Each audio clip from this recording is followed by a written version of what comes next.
हे नमस्ते guys, welcome back to our channel. तो कैसे हैं आप सब। आज मैं आपको पार्ट 2 बाल गोविंद भगत का फुल समरी बताने वाला हूं और लास्ट में कुछ इंपॉर्टेंट क्वेश्चन भी बताऊंगा जो बोर्ड्स में कई बार आ चुके हैं, इसलिए वीडियो को एंड तक देखिएगा। वीडियो में आगे बढ़ने से पहले मैं आपको एक मीम दिखा देता हूँ ताकि आपको माइंड फ्रेश हो जाए। उसके बाद वीडियो को कंटिन्यू करेंगे। You ready?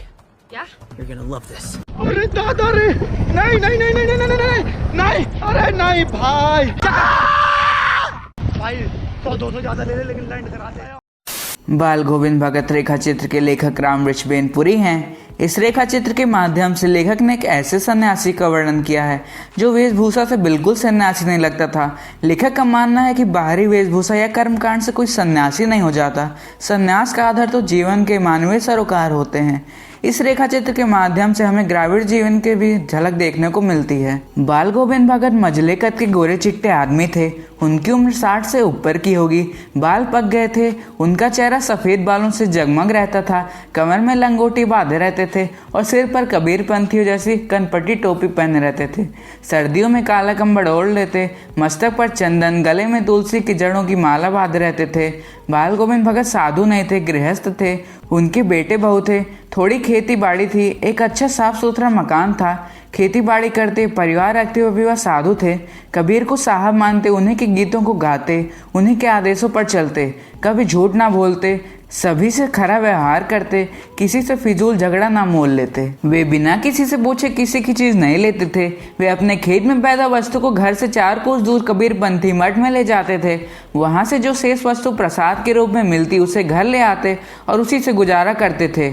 आषाढ़ की रिमझिम बारिश में बाल गोविंद कीचड़ में लथपथ होकर खेतों में धान रोप रहे थे। भादों की अंधेरी रात में भी उनका संगीत जाग रहा था, जगा रहा था। तेरी गठरी में लगा चोर, मुसाफिर जाग जरा। कार्तिक मास हो या गर्मियां, बाल गोविंद भगत का संगीत उनकी खजड़ी पर चलता रहता।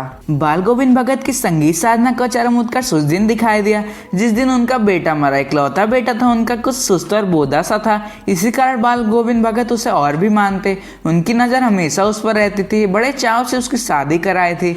पुत्र वधू बहुत ही सुभग और सुशील मिली थी। घर की सेविका बनकर उसने बाल गोविंद भगत को बहुत कुछ दुनियादारी से निवृत्त कर दिया था। उनका बेटा बीमार है, इसकी खबर रखने की लोगों को कहाँ फुर्सत, किंतु मौत तो अपनी ओर सबका ध्यान खींच ही लेती है। हमने सुना बाल गोविंद भगत का बेटा मर गया है। उनके घर गया, देखकर दंग रह गया।